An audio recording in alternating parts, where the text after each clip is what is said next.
Thanks. Excuse me. Thanks for joining The Broken Dead today. We are talking The Walking Dead Season 10, Episode 8, the mid-season finale. And we've got some news, teasers, and speculation about what's to come for you. This is The Broken Dead.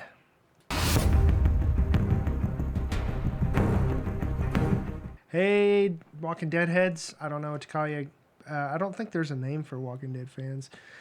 I don't know. I think they're called TWD family. Walking Dead fans.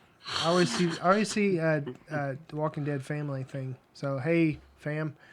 This is Dylan. And I'm Lydia. This is Quin. And we just want to say thanks for joining us today. Whether you're new to the show or returning, we're glad to have you along for the ride. And we hope you'll join us live on YouTube every Sunday night at 10 p.m. Central Standard Time. But obviously this is the mid-season break, and so we're not going to be covering nothing. So we're going to be right back at it. Maybe, 2 weeks before the premiere to do kind of like catch you up on news and stuff like that. We did that last time. It returns in February. So, I mean, unless there's just like some big news that comes out, I mean, we probably won't do like a regular Sunday night show until the show comes back on. But if there's some big news, I'll do an update or something like that. Or if there's just like something massive going on, maybe we'll do all together, whatever. Yeah, so for now, please like, subscribe, and hit the little bell icon. Ding. That way you know when we drop a new video. Podcast listeners, please leave us 5 stars in your podcast app. And check out the website, www.broken.picturesno.com. No.com. In case you were wondering. And don't forget to check out the FOMO Show, where we discuss the top 3 things that happen in pop culture every Tuesday. Besides this week, this is Thanksgiving, so we're not going to do one this week. Plus, I am sick. Lydia's got a cough, and Quin is going out of town, so it just makes sense not to do one this week. We will catch up with you after Thanksgiving, after the holiday. Hope you have a great time with family and food and fun. So, Happy Thanksgiving. yay. But for the last time, for a few weeks at least, this is your spoiler alert. Because we have sound effects now. Yeah, no more of this. Ow! Yeah, you did it. Anyway. Wow, I just totally hit myself in the face. I'm wonky right now. I'm probably feverish. I've been in bed for a couple days. That actually feels really good. Your hand is cold. We got our first chat. It's Chris's first time joining for the Broken Dead. Hey, Chris, No what's way. happening, man? What's up, Chris? Thanks for joining us. And if you guys, if anybody else is watching, join us on chat while we're live. That'd be great. We always enjoy the feedback and chatting with you guys as we do the show. Even though it's a huge distraction and we get off on some bunny trails, it's a lot of fun. So who cares? So, Walking Dead news. Yes. So right now there's a rumor going around, and I don't know if it's been debunked yet, but as far as I know, it hasn't been confirmed that The Walking Dead will end with season 12. What season are we on? We're on 10. Oh, okay. Halfway through 10. I mean, that makes sense. 2 more seasons. Yeah. I mean, and that's also when Denai Guerrera, Melissa McBride, and man, I am just going blank. Norman Reedus. Norman Reedus's contracts are up for their 3-year deal that they signed last season. Said Daryl Dixon. Yeah, yeah, he is Daryl Dixon. There's no difference. Pretty much. Used to be, but now it's just kind of like Daryl's risen to Norman's status, I guess.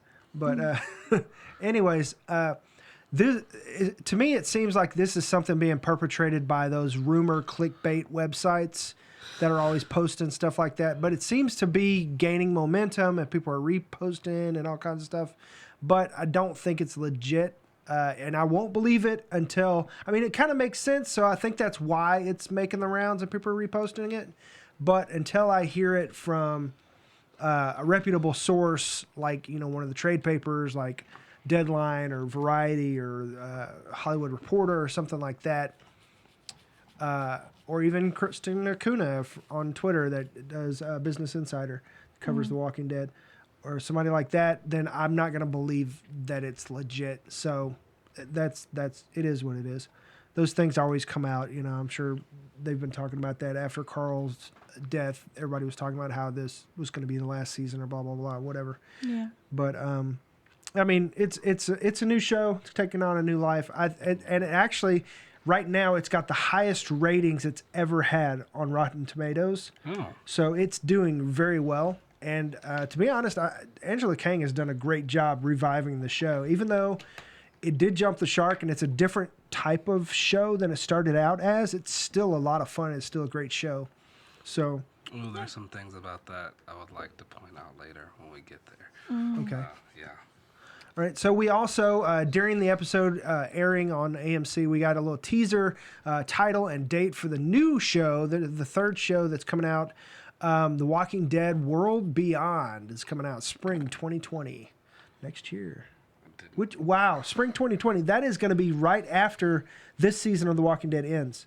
So it's going to pick up right after. So we're going to be having probably just a flood of info coming out. Yeah. And I don't know. I mean, if we really get into it, maybe we'll cover that one until, I don't know. I mean, me and Lydia are supposed to, Lydia's giving me the eyeball right now. I don't know if she'll be down for it, but maybe me and Quin, I don't know. Or somebody else. I don't know. But anyways, right now we're foregoing covering The Mandalorian, even though we really want to, just because of time. And we don't. This isn't like a Collider, or even though we look quality, this isn't. We don't have the money that like Nerdist or Collider or anything. We're just doing this like in my garage, but we just like the show. I'll wake up tomorrow morning and go to work, so there's that. But we look super quality though. Boom. Super quality. That's just because whatever. Tooting my own horn there. But anyway, yeah, I mean, we're probably going to have a flood of information about the new show coming out, especially as the second season, the second half of this season comes back on and amps up. Ramps up, excuse me. Ramps up. Same difference. Yeah. Sorry, contagious. At least it wasn't. Yeah, if you're watching this later, this is 10 o'clock our time. So usually on a Sunday night, we're getting ready for bed, but we're here with you. So So you want to rate the episode?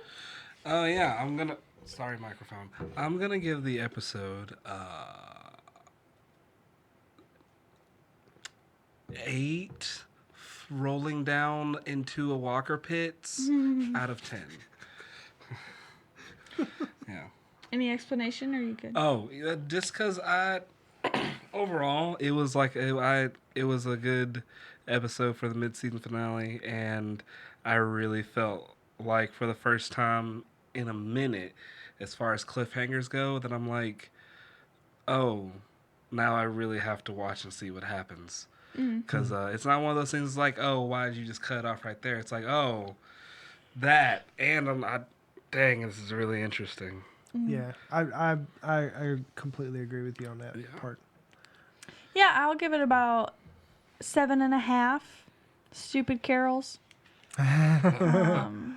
Christmas carols, if you will. Yeah, no, I feel like I'm going to kind of get into my explanation when we get into discussion.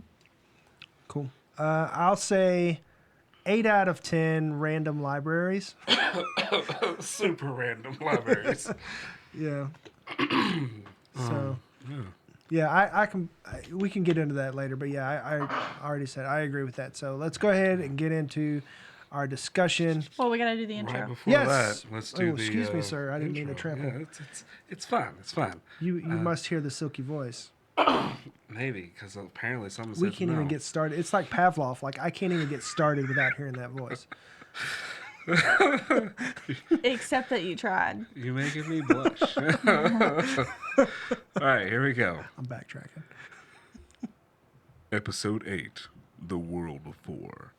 A fight causes tension in Oceanside, while Alexandrians set out on a high-stakes mission. Dun, dun, dun. Bum, bum, bum. I feel like that's the only description you've ever given that didn't include weight. And then you come back and say something else about it. Yeah, that was awesome. Maybe I should like start giving this to you beforehand so you can like read it. I feel like you're reading it the first time. Replays it in his sleep. I'm an independent woman who does not need to smoke. What? What is Friends. that? Oh, okay. Friends. Excuse me. All right.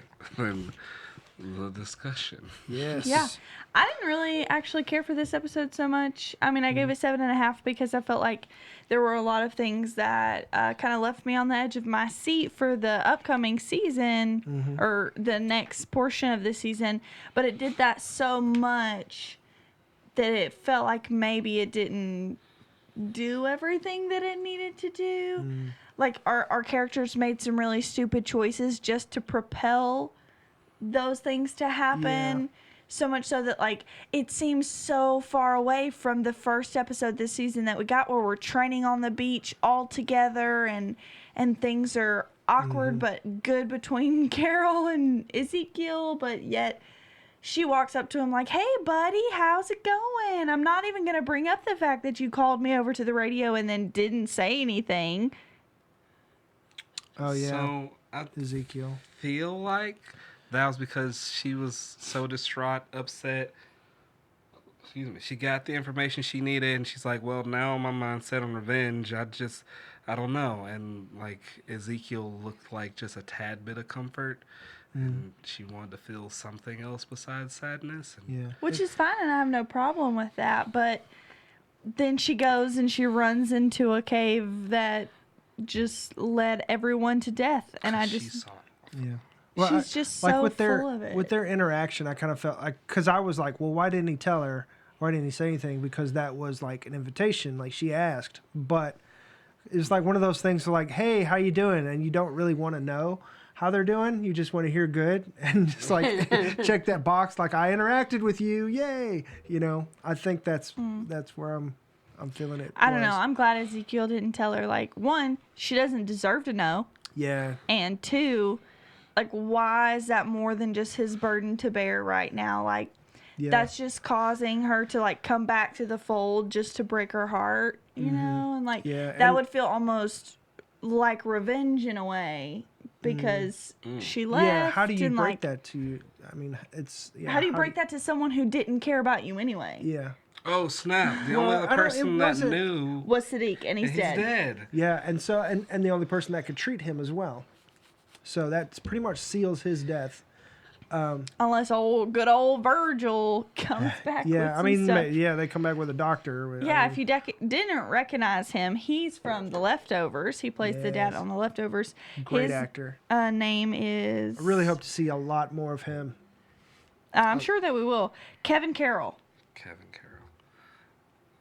That popped in my brain before you said it. I don't know why, but I haven't even seen The Leftovers, and I really don't know why. Oh my gosh, that's such a wonderfully dark show. No, the last episode ruins all of it. So since we're on Virgil, So let's go ahead and Lindelof, talk about Virgil real quick. Yeah, so Virgil is not a comic character. He's correct? not a comic character, and he did something this episode that like kind of brought us back into something that was like, oh, this is interesting. This could get weird real fast. He seems like how everyone was literally in the world before. Like as we are now, this is 7 years into the apocalypse. Everybody's pretty much like we got accustomed to 11. life. Walk Judith is 11. So 11 years in the apocalypse, whatever time machine, and everything. But he seems like he's still over there. well, actually, maybe 12 because I mean she was conceived right after the apocalypse. So. Okay. Anyways, it's gonna end up being that's not 13 years important. by the time. Right, yeah, exactly. By the time you get to the point, she's 50. that's why she's writing everything down. But he seems like he's just straight up like season 1 up in here camping in the woods, Shane and Lori sneaking off and making Judith type of stuff. Like that's what he reminds me of, and I'm really tempted when we go to the island to see what really is there. Yeah, it's I a breath of fresh air. for Do sure. not like that Michonne missed a very vital question. if he came from the island to get supplies, but now he needs to steal a sail, what happened? She needed to ask what happened to yours. Why don't you have a boat? Mm-hmm. That's a good point. Did you get attacked? Are you just stupid and don't know how to sail? Are you going to kill me because now you and I are alone on a boat?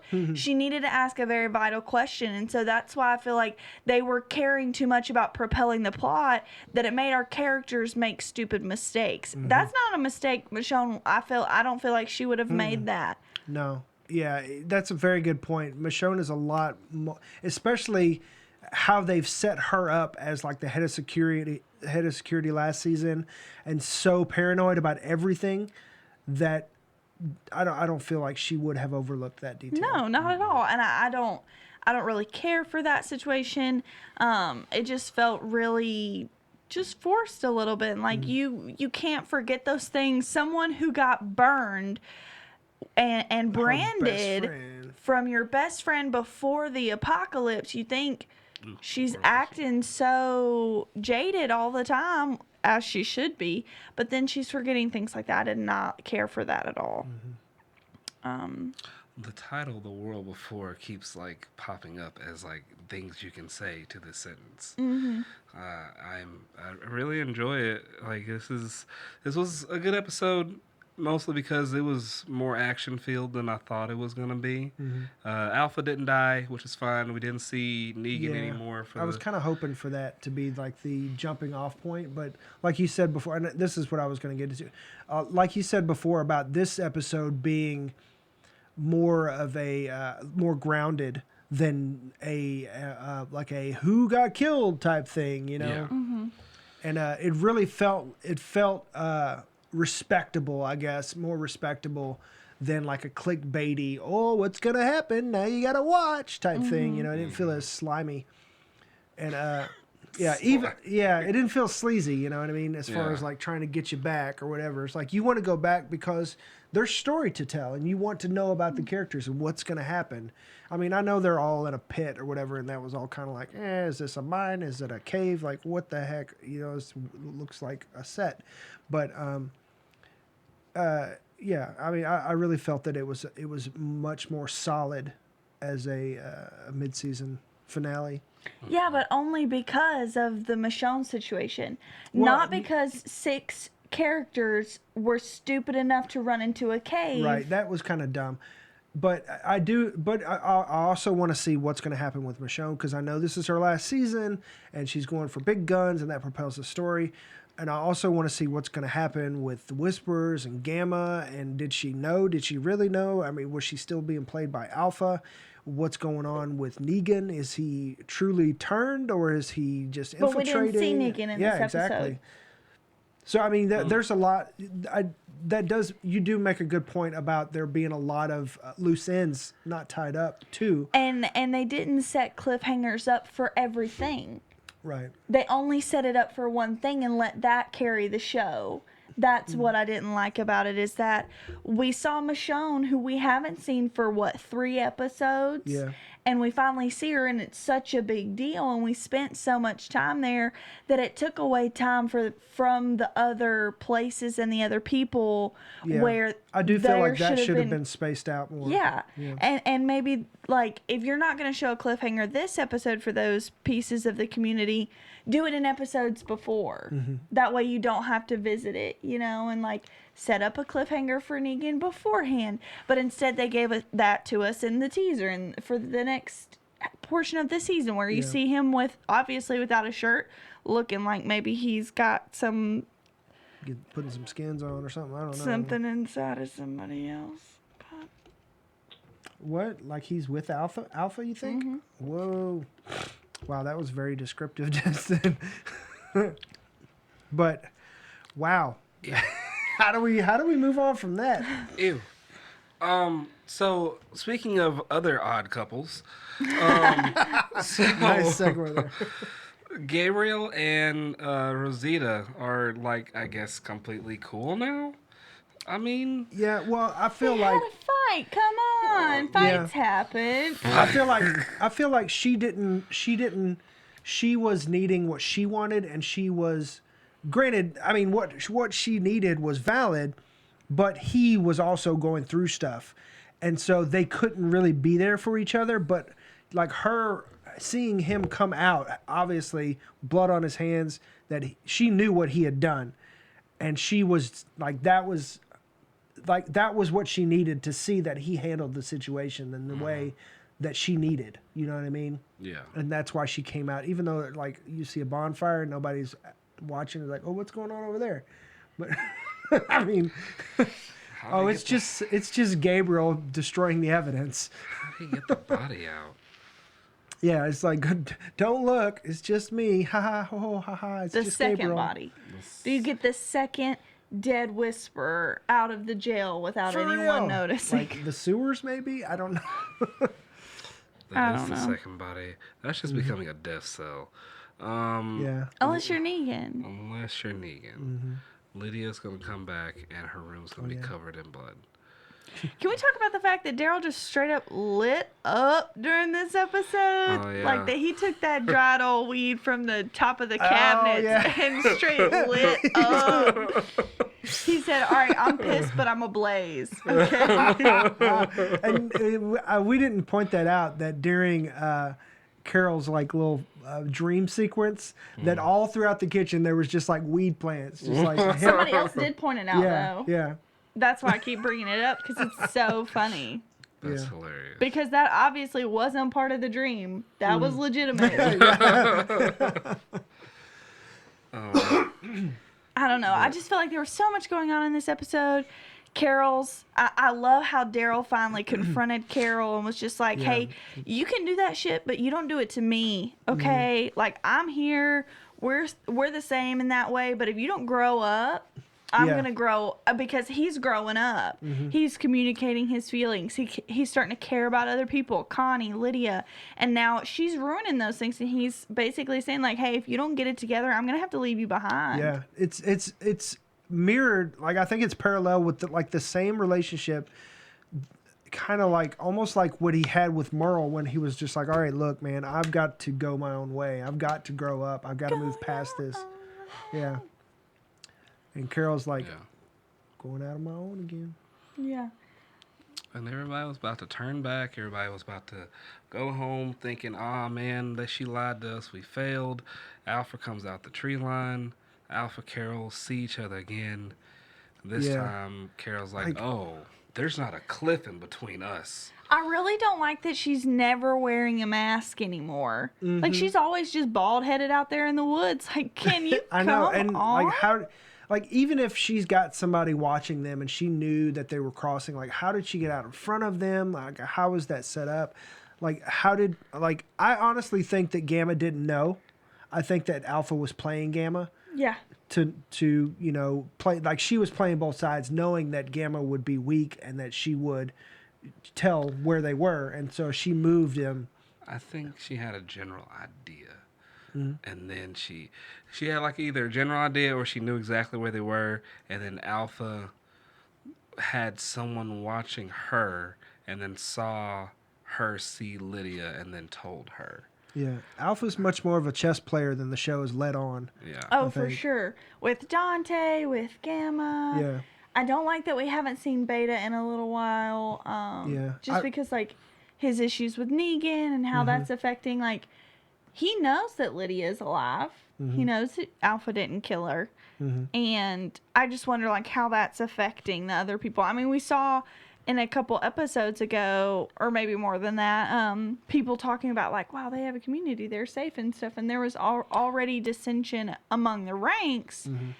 I would feel like maybe Beta would have a lot going on right now, trying to, like, really bring up the troops and stuff. Well, I think as far as like in a cultish atmosphere like that, like, I mean, I've said this before, like, personally, I've been in groups where it was like very, personally, I would say cultish, but I'm not going to get into that type of thing because I still know people or whatever, but it was a cult of personality at the very least.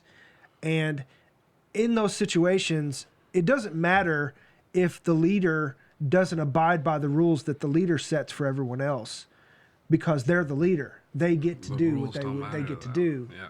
So like Carol saying, "Oh well, once we show everybody, they'll realize." No, they're going to say, "Well, I'm sure Alpha had her reasons." Yeah. Like I honestly think that, and the whole thing with Beta, and even like of course there's going to be a dissenter here and there that they deal with in a very strong fashion to make an example out of, which is why everybody stays in line so much, and it's just like people they would rather not know than have to deal with. I mean, it's just like it's like politics.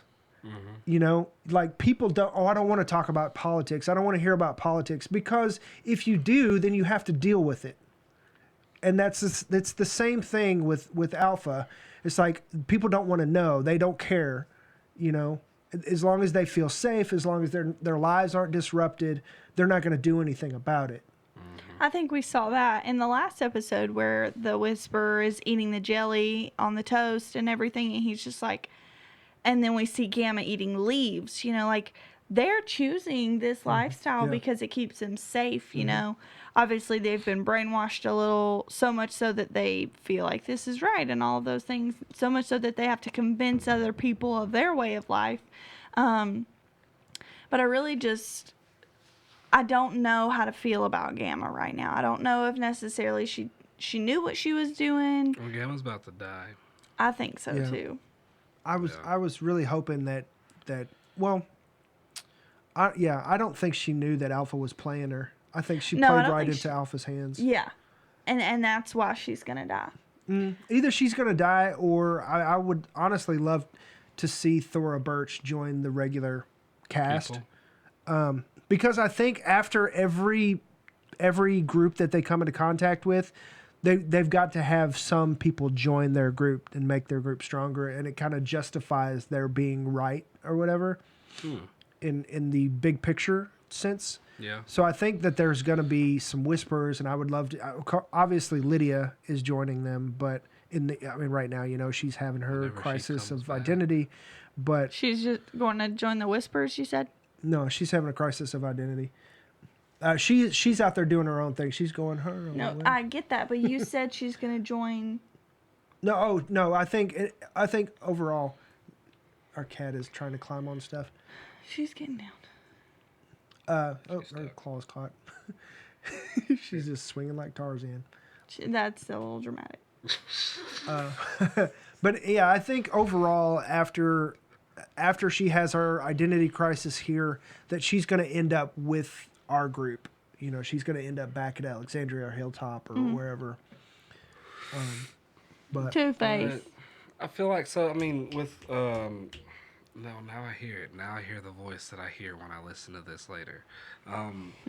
But when I hear myself talk, it's like, who are you? What is that? But now I hear it, and I don't like it. But with each group, though, it has also become like increasingly harder for like them to integrate. Like the Saviors back when everybody to our chunk. Oh, it's Two-Face. It's Two-Face. She's the one that keeps scratching on things while we're trying to, because she just wants attention. Sit in my lap. You see my mama? Sorry, Quinn, we weren't trying to interrupt. Yeah, Oh, sorry, man. That's cool. Just, pets, they do what they want. Yeah, hey Two-Face. You have pretty green eyes. But back when the Saviors were, integrating and everything, and when Rick was around, they were trying to build the bridge and all that. There was a full-on like riot, mutiny. Yeah. Like folks got shot, people got turned. Even in the beginning of this season, where we saw the highwaymen people were like, "No, we deserve justice." Yeah, like it's increasingly become harder because groups are getting so like. There's so many factions within the group. And the groups that they have, they're like so hardcore into their lifestyle.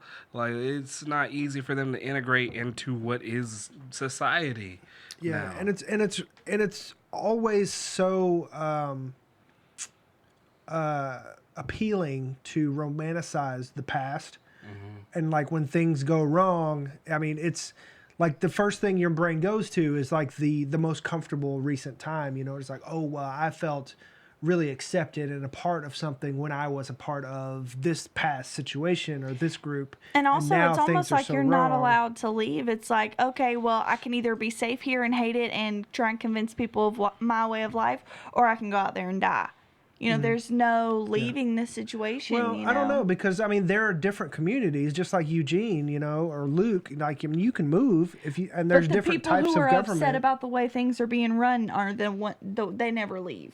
They're not the ones who decide to go to another community. Well, they could choose. I mean, they still have choice. I mean, for I'm example, saying it like doesn't seem Alexandria. like that. Yeah. I'm not saying that they don't have a choice. I'm saying that they never choose that. Oh, got you.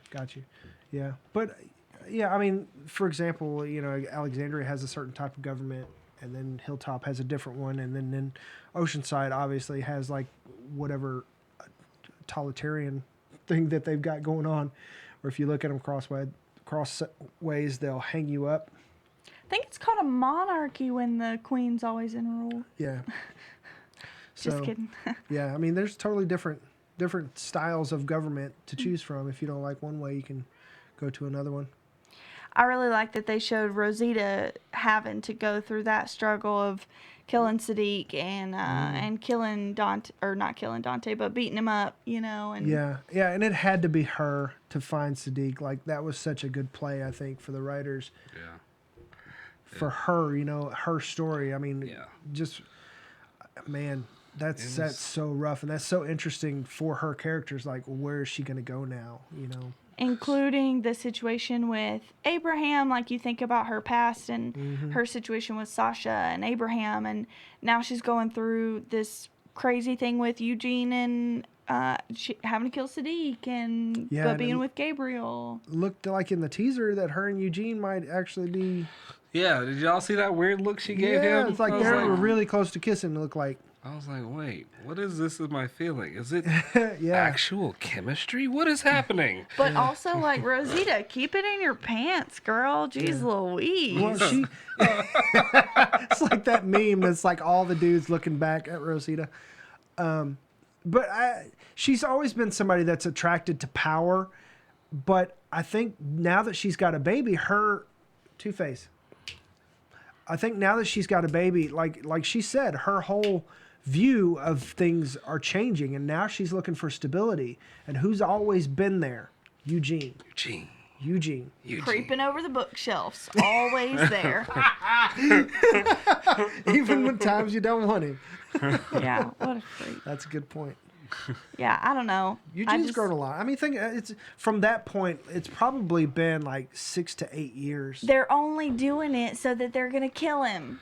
They're gonna kill her, or they're gonna kill him. I thought for sure that Rosita was out this season because she's got a new show on Netflix where she's the star. She's Selena. She could potentially be going. She could be potentially. She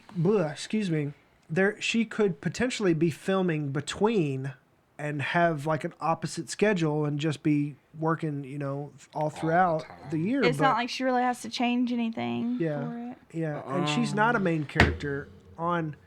It's Two-Face is trying to climb the. Two-Face, quit. She's being a cat, but yeah, she's not necessarily a main character, so she doesn't have just a lot of scenes, so she don't necessarily have to be there a lot. I think the word you're looking for is plot armor. Yeah, she doesn't have plot armor. But, I mean, potentially, I'm just saying, potentially she could still be on the show and do this Netflix show at the same time. Yeah. But also, where am I?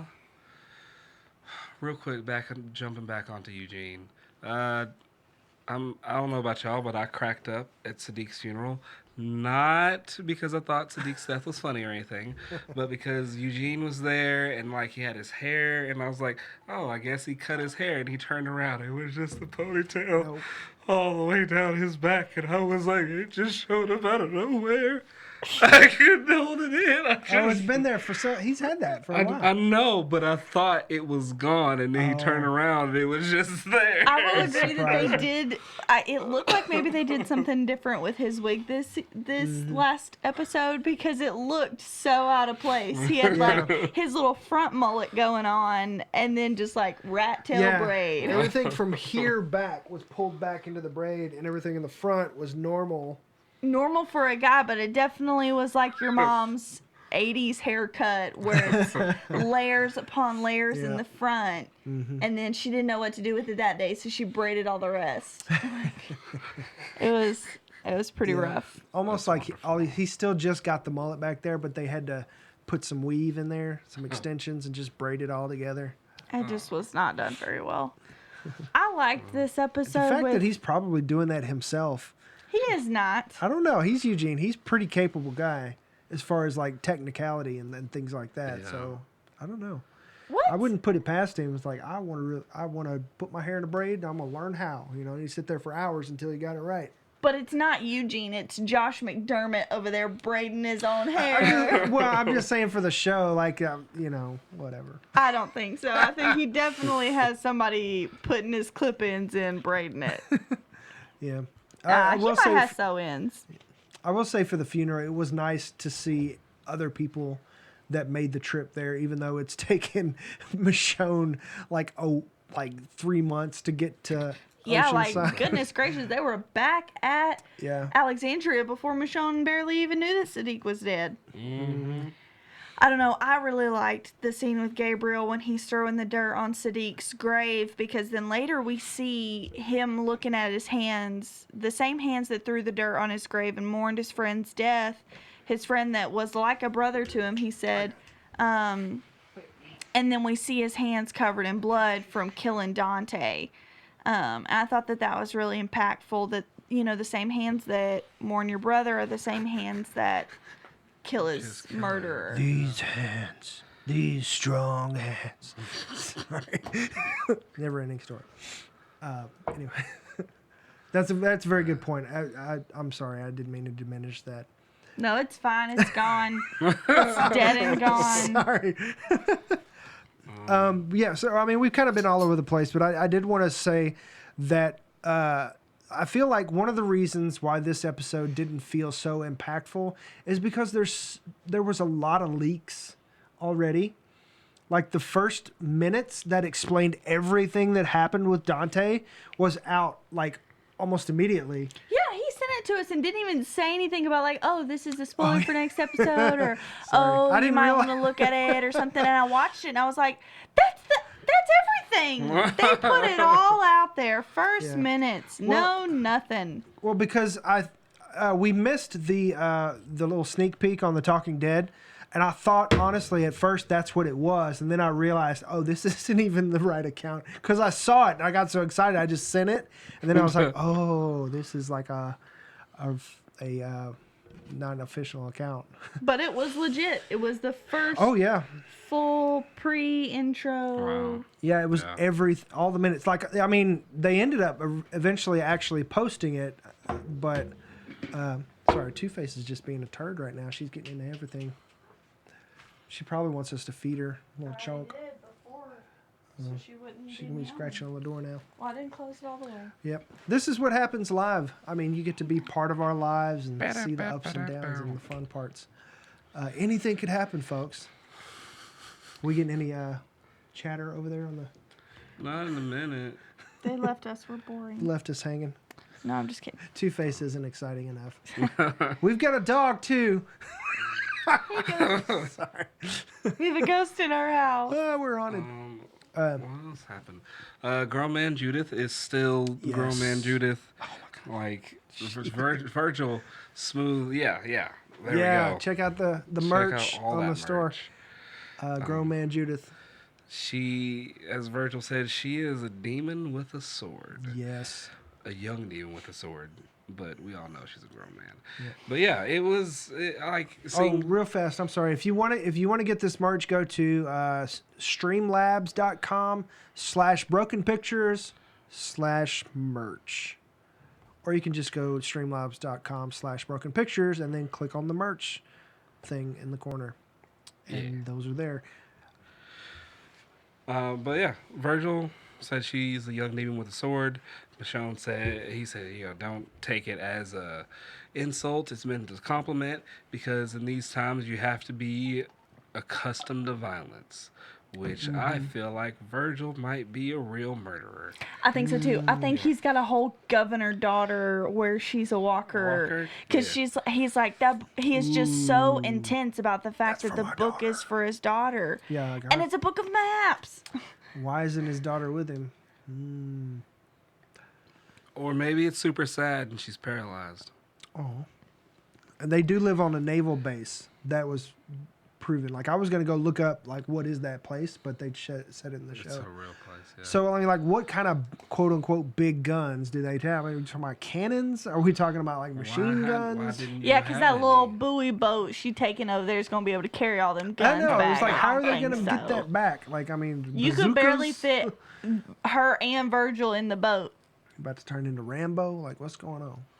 I mean, even if they had the level of munitions they had during the war against the Saviors, they could probably take out the Whispers pretty like easily. Yeah, like I don't know why they haven't done that just yet. Like, where is all that? I mean, Eugene was making bullets. Yeah, can he not? Like, why did that have to stop? Like, he could have kept on doing it. Yeah, that's why I miss Rick, because Rick would have been like, Eugene, get back to work.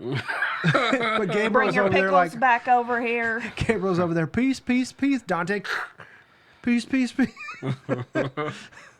But yeah, man, I did like seeing that side of Gabriel, but yeah. I also, as far as like the library thing with the books, like why have they not already like visited that library and ransacked it and got all the books. I mean, because how many kids they got on the show now? They're not educating these kids. Well, she said.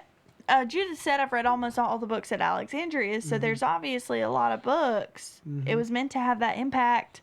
But I mean, they were there, 2 minutes, and Judith just randomly picks up, oh, a Russian, Eugene might need this. It's like, really? Nobody thought, hey, let's go to the library that's in that town on the way to Oceanside to get a book about Russian so I can learn how to use the satellite parts better? Yeah, and even like the guy that was with him, and I can't remember the dude's name, the bald black guy. Was saying, hey, I'm going to go look around and see if there's anything worth taking. It's like, have you not already checked that? I would figure everything within like at least a 10-mile radius would be ransacked already. But it's a library, so they're like, what's in a library besides, I'm sure, a dead librarian or two? The fact that they didn't clear it first. Yeah. Like, and that nobody has been went here. to D.C. and they remember when they got the... seeds and the wagon thing. Yeah, and all that kind of stuff. Like, but that was at the national right. But library. I mean, I still haven't. And they were going to use that to try to make more, and I still haven't seen more wagons. But even though the dude said, "Oh yeah, let us know we got wagons," they're driving around in half a minivan. Yeah, that's their wagon. They're like, well, why don't we just cut the top of the cars? We don't have gas for this really anyway, and put it neutral the whole time. But was it really necessary to cut the top off? You could have left it as more shielding, though. What if it rains and you've got to keep going where you're going? Like, you don't even care? Covered like, damn, wagons it's hot would be here, we cut the top off. Yeah, covered wagons would be so much more practical because you could keep a couple spare wheels with you and even, like, put, like, rubber along the wheels or whatever so you can have a smoother ride or whatever. But if one of the tires of the van goes out, like, you're rolling on rim, and that horse is going to be pulling... a lot, it's going to be dead weight, you know what I mean? Mm-hmm. Where with the wagon, you just, I mean, how wide are those wheels? Like, I mean, like this? I mean, granted, they're big and round, but I mean, you could strap some on underneath or something, you know? And keep some extras I feel like if you one could goes down. fortify a covered wagon way better than half a minivan. Mm-hmm. I agree. I got nothing. And they're so much lighter, you know, than yeah, like, metal. did they take the motor out? I feel like they had... I don't know, they still had the speakers in there, I know that much. I saw that. I didn't catch that. I thought you were making a joke about Luke whistling through the woods. Like, that's... Oh, no. When they had the dash open, there was, like, the speakers up front. I mean, granted, they got to listen for walkers or whatever, but, I mean, I sure enough would have taken a car battery and been playing something. But noise attracts walkers. Yeah. Why they even let Luke whistle, I don't know. That's true. They should have killed him. And they were on the other side of the border. Ruined my fun. They would have been just caught off the bat. Alpha probably know, oh, they at Oceanside now? Okay, that's fine. Yeah. Send another wave of walkers. Which is why they should have just left the hood on the car. The hood? The top on the car. I feel like roof. a car The would roof. have been either way. This impractical way of traveling that why- is and a if- car. I mean, now. yeah, they're running out of gasoline, but surely with all that corn and all those crops, Eugene can make ethanol. That's for Daryl. It's all for Daryl. Yeah, he rides around on his motorcycle Yeah. all the time. Which, I mean, doesn't use a whole lot of gas, but still, like for big trips like that, you would think, oh, we've got to travel a couple days away. Let's take the car. Everybody else uses a horse or their car carriage. Plus, like, so much more can happen with a car. Somebody could try and steal it, all those I don't know, but things. I mean, they were doing that before. They were riding around in Dale's RV. Yeah, and nothing good came from that RV, okay? It was always losing hoses and gaskets and breaking, okay? But they kept it together, and it got them around. Sometimes. It But got 'em to we were DC. talking about that because of the library, the random library. Yes, the random library. There's so many things like you could be looking up like how to do this, how to do that. Like for example, you said with the Russian book, or even educating your kids about where things are, maps and that type of thing. Like I'm sure Virgil was trying to do For his decapitated daughter. in fish tanks, heads in aquariums. Ugh. What else didn't we touch on? All right, let's see. We found the horde. Yep, we did find the horde. Like that's the major. In the Yeah. stupidest way possible. Yeah. Let's see. Rosita's a badass. Surprised that Rosita didn't kill Dante herself, even though she was. Once she made sure that Coco was fine, I would have gone back. Yeah. She's like, "Whoop! I found him like this." Well, I mean, for Rosita to show restraint and not Gabriel, that shows a lot about how far Rosita's come. yeah. So I feel and also feel like Gabriel was probably the best choice for killing him. Rosita probably. I mean, if they're gonna have Rosita kill him, what's the point of having her beat him up, and then he gets captured, and then besides her just like in blind rage, just not stopping hitting him in the head. Yeah, I mean, and granted, everybody, I feel like I love it when I see characters take the place of what the audience is thinking, or do something that the audience wants to see Dante get the shit beat out of him, and we're just like everybody's Rosita in that moment, and that just rallies the audience.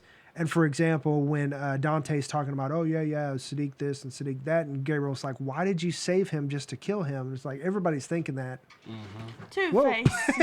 She thinks it's an actual wall, but it's a curtain over there, so she's falling. Well, she like put her paws up on it, but then tripped over the light fixture that's up there. Or tripod, excuse me. Tripod. Whatever. I'm sorry. I'm sick. Leave me alone. No. Yeah.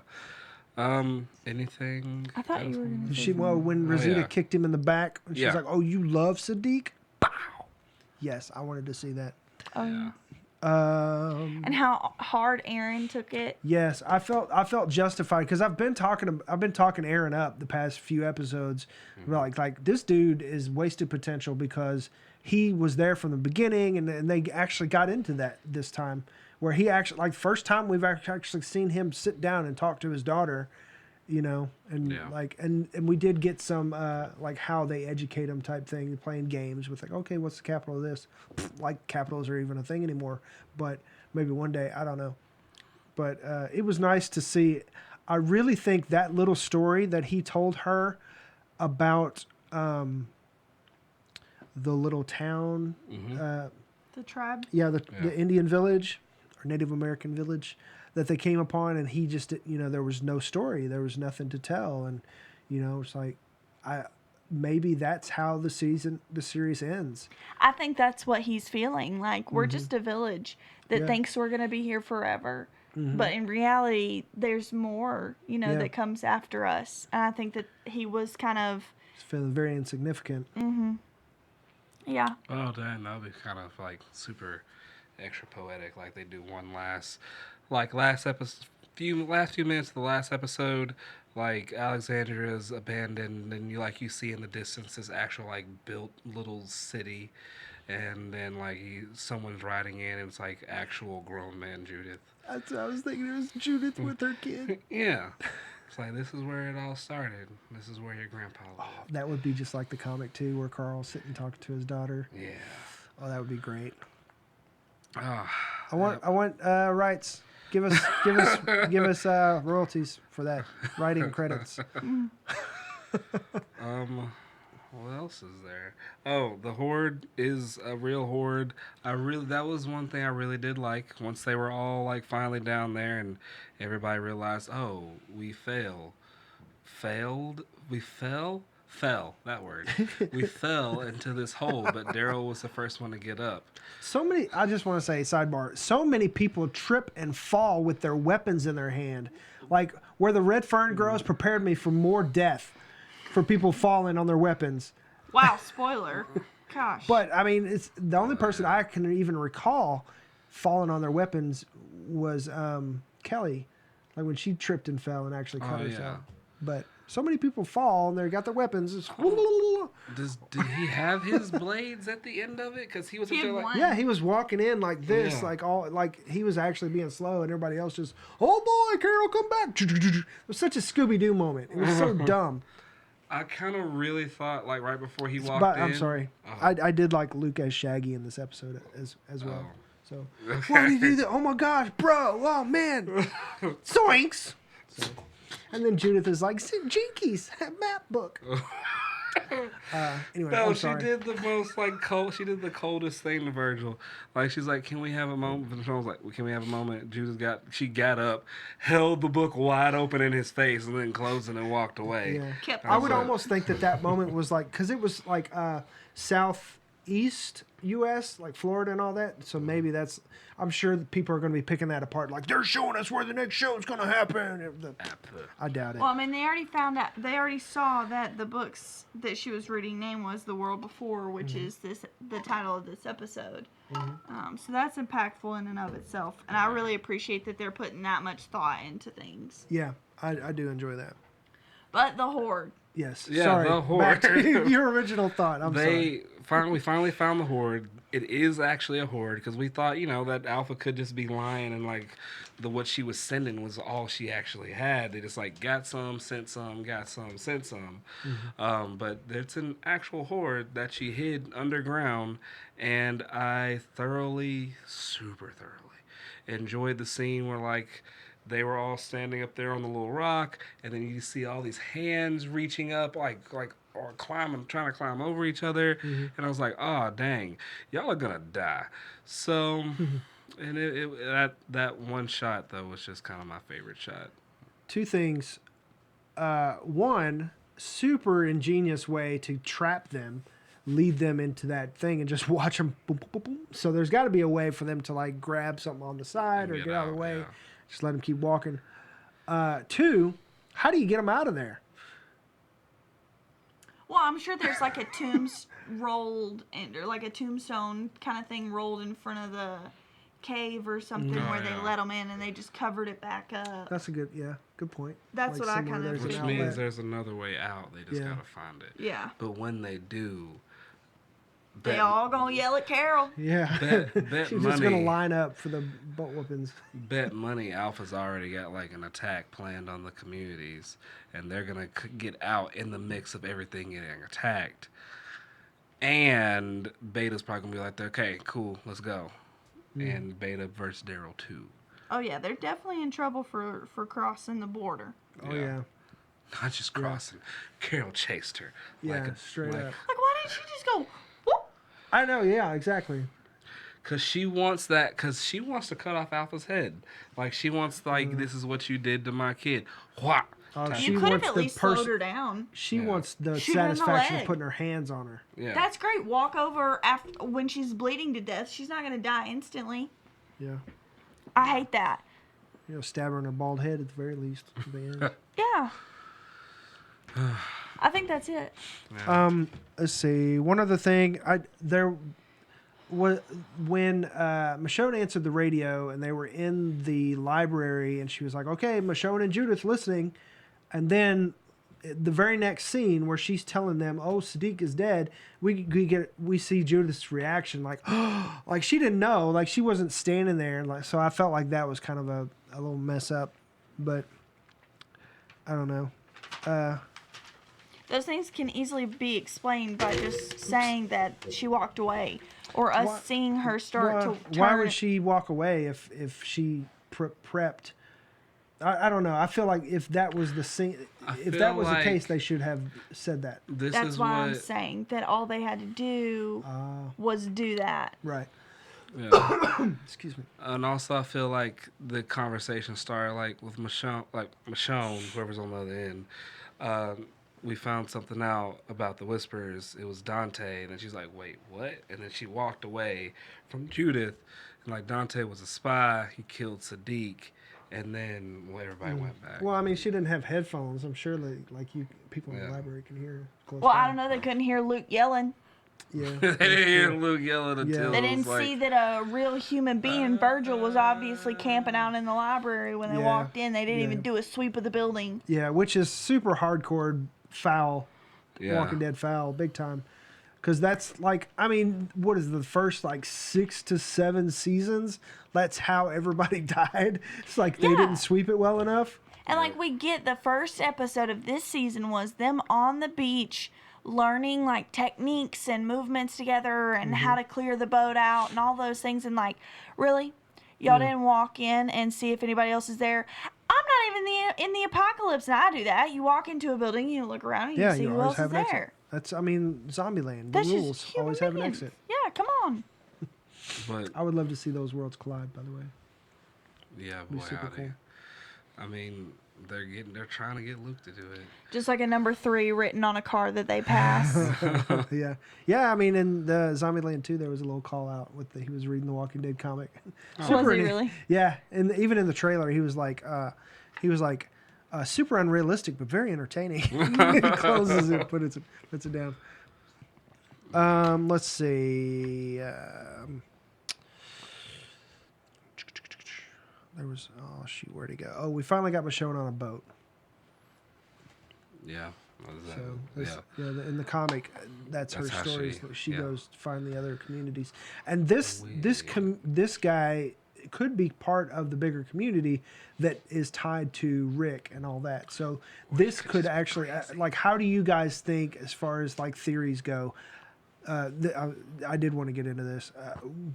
How do you think this is going to propel Michonne's story forward to where Michonne leaves the show? So we knew it had to be a situation where she would leave, but her kids would probably stay behind. Mm-hmm. And like they made it a super point. Like, if I go, I'm the only one that can go. Mm-hmm. So that's one. In the comics, which they tend to use bits and pieces for when they need to, Michonne leaves on a boat to go to Commonwealth. We also know that if they can possibly do it, they want Rick and Michonne to meet in the movies. Yeah, I don't see how they could. Well, excuse me. I think they will do that, even with Denai Guerrero. I think she would come back for something like that. Oh, but she's not gonna die. Like that's like, so. like when she gets there, she's probably gonna run into Rick, but not because that's where the base is. It's because, I mean, the base could be there. It's an actual military base, so it would make sense if it was. But Rick, wherever he's been these past few years, he goes on a mission to that place, and she's going through there getting the guns. He comes around the corner, AK like in hand, and then she's up there, pulls a sword out. They see each other, drop them, and run towards each other like they're on the beach.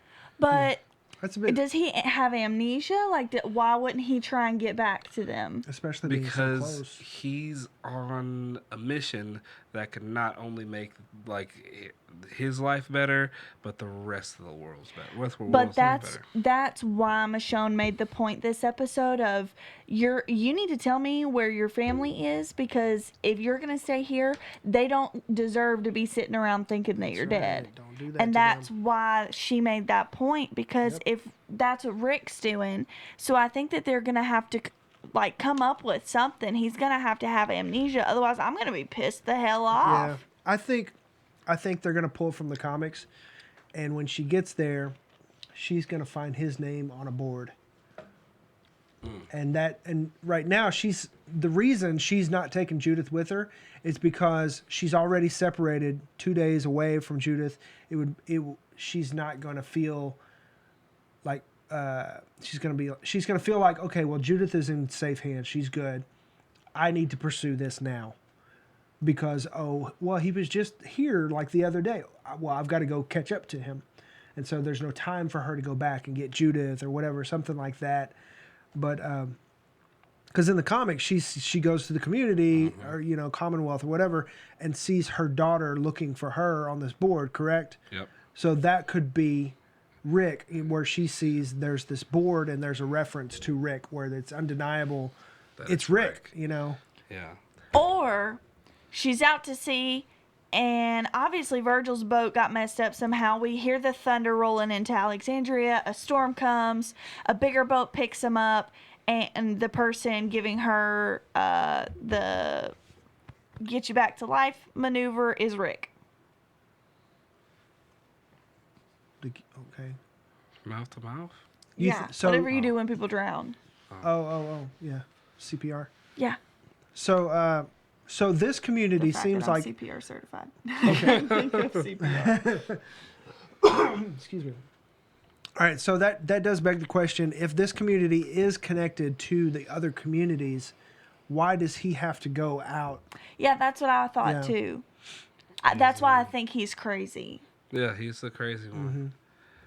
Or he did something really bad and got kicked out, and thinks something he brings back will win the graces back. Yeah. Ooh, like maybe his wife is over the community and he's trying to like prove his worth to his wife and her let him back in. Maybe Virgil's wife is Michonne's sister. Well, in this one they haven't established. In this one they haven't established that she had any other family. Everybody she knew has died. By her hands because she killed her old friend. Well, yeah. Michonne's gonna find Rick's brother. Rick's brother. Yeah. Rick has a brother? In the comics, they was like a one-off. Yeah. But where was he? Like France or something? Yeah. He was overseas. He was in Europe somewhere. Yeah. But I mean, she could find a name on the board, and it says, like, just Grimes. It doesn't say his first name. Like maybe he does have amnesia, and he's just going by Grimes, because. I don't know, because what's her face? Jadis knew who he is. Well, maybe she's dead. Or maybe she's not. Maybe she's like living with him and pretending like she don't, like an Overboard type situation where she's pretending like, oh, I don't know. This is just my husband. I feel like a sword's going to go through someone's mouth. Yeah. I hope that they have a really good explanation for it, because if it's just like, oh, I'm so sorry, I was trying to build something here, I'm going to be mad. Yeah, they need to have. I feel like, I mean, we've been arguing, okay, why would Michonne ever leave RJ and Judith? But I feel like her being already apart and separated and having to pursue something else kind of justifies it and kind of makes sense. And that was something I didn't foresee. And so I'm really hoping that they were that clever with Rick and there's something going on to where it's not just, oh, well, I just didn't have time to go home because I've been so busy. Yeah, exactly. It's like, but at least some good reasons. Yeah. Because that's not Rick. I mean, his very last moments on the show were about finding his family. So. Yeah. But anything else? That's all I got. Anybody going once, going twice? That's all for me, folks. All right, guys. So we'll see you next time in February. And look out, subscribe, like this episode, subscribe to the channel so that if any other news comes out, you'll get that notification when we put those videos out. And excuse me, hit the little bell icon. Ding. That way you know when we drop a new video. Podcast listeners, please leave us 5 stars in your podcast app. Check out the website at www.broken.picturesno.com. I'm Lydia. I'm Dylan. This is Quin. We'll see you next time. Peace.